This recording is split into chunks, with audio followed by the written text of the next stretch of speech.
Bodeli Dhokaliya public હોસ્પિટલમાં આગ લાગી. આગના પગલે છોટાઉદેપુર ફાયર ફાઇટરની ટીમ અને સ્થાનિક પોલીસ ઘટના સ્થળે પહોંચી. બોડેલી પબ્લિક ઢોકલિયા હોસ્પિટલમાં છોટાઉદેપુર નેશનલ ફાયર સર્વિસ દ્વારા મોક ડ્રીલ કરાયું હતું. આયોજન આકસ્મિક આગ લાગે તો આગને કઈ રીતે કાબૂમાં લેવી તેમજ દર્દીઓને કઈ રીતે શિફ્ટ કરવા તેની સમજ અપાઈ. Fire deputy regional officer Samir Gadhvi, પ્રાંત અધિકારી છોટાઉદેપુર પોલીસ તેમજ ઢોકલિયા હોસ્પિટલનો સ્ટાફ ઉપસ્થિત રહ્યો હતો. રિપોર્ટર અંજુમ ખત્રી, શિનોર સમાચાર ન્યૂઝ, છોટાઉદેપુર.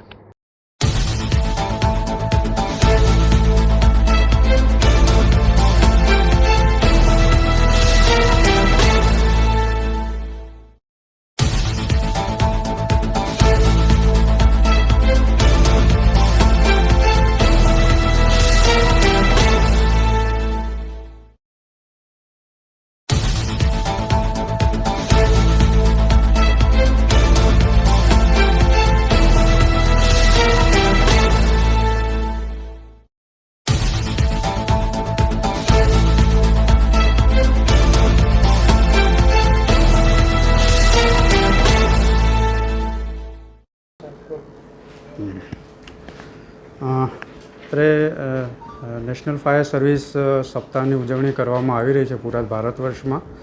એના અંતર્ગત અલગ અલગ ડેમોન્સ્ટ્રેશન, અલગ અલગ ટ્રેનિંગના પ્રોગ્રામ રાખવામાં આવી રહ્યા છે, જેનાથી જે પબ્લિક અવેરનેસ છે એ વધારવા માટે, રેસ્ક્યુ કરવા માટે, જ્યારે એવિક્યુએશન કરવાનું હોય તો કઈ રીતે જલ્દી સ્પીડમાં થાય, ફાયર થાય તો કઈ રીતે જલ્દી બુઝાવવામાં આવે, એ અંતર્ગત ઘણા બધા પ્રોગ્રામ્સ આ વીકની અંદર સપ્તાહમાં કરવામાં આવી રહ્યા છે. જેના અંતર્ગત છોટાઉદેપુર નગરપાલિકા ફાયર બ્રિગેડ દ્વારા બોડેલી ખાતે ઢોકલિયા હોસ્પિટલ ખાતે એક મોક ડ્રીલનું વહીવટી તંત્ર સાથે સંકલન કરીને એક ફાયર મોક ડ્રીલનું આયોજન કરવામાં આવ્યું હતું.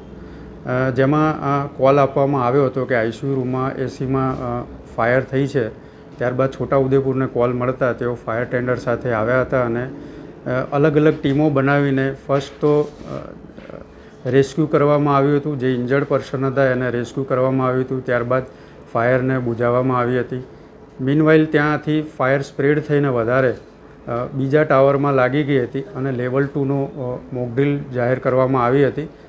ત્યારબાદ છોટાઉદેપુરથી બીજી ફાયર ટેન્ડર અને રિજિયનની બીજી તમામ ગાડીઓ પણ બોલાવવામાં આવી હતી અને ફાયરને ટોટલી અંડર કંટ્રોલમાં કરવામાં આવી હતી અને ત્યાંથી પણ એવિક્યુએશન કરવામાં આવ્યું હતું અને અંતે ફરી કોઈ ફાયર નથી એ ચેક કરીને, બધું ચેક કરીને એને ઓલ ક્લિયર આપવામાં આવ્યું હતું અને એક સફળ વહીવટી તંત્ર સાથે રહીને એક સફળ મોક ડ્રીલનું એક આયોજન કરવામાં આવ્યું હતું. અને આ મોક ડ્રીલ અંતર્ગત હોસ્પિટલ સ્ટાફ છે એને કઈ રીતે એક્શનમાં આવવું એ બધું માહિતી આપવામાં આવી હતી. એમની પણ જે ઇન્સ્ટોલ સિસ્ટમ હતી એ પણ કાર્યરત હતી. એની અંદર જે પણ એમનો સ્ટાફ છે એ પણ ખૂબ એક્ટિવ હતો અને એમને પણ ફાયર ફાઇટિંગ કઈ રીતે કરવું એનું પણ થોડું ઘણું જ્ઞાન હતું અને આવી પરિસ્થિતિમાં કઈ રીતે એવિક્યુએશન કરવું એમને પણ થોડો અનુભવ હતો. તો એ બધા સાથે સંકલન કરીને એક સફળ મોક ડ્રીલનું આયોજન કરવામાં આવ્યું હતું.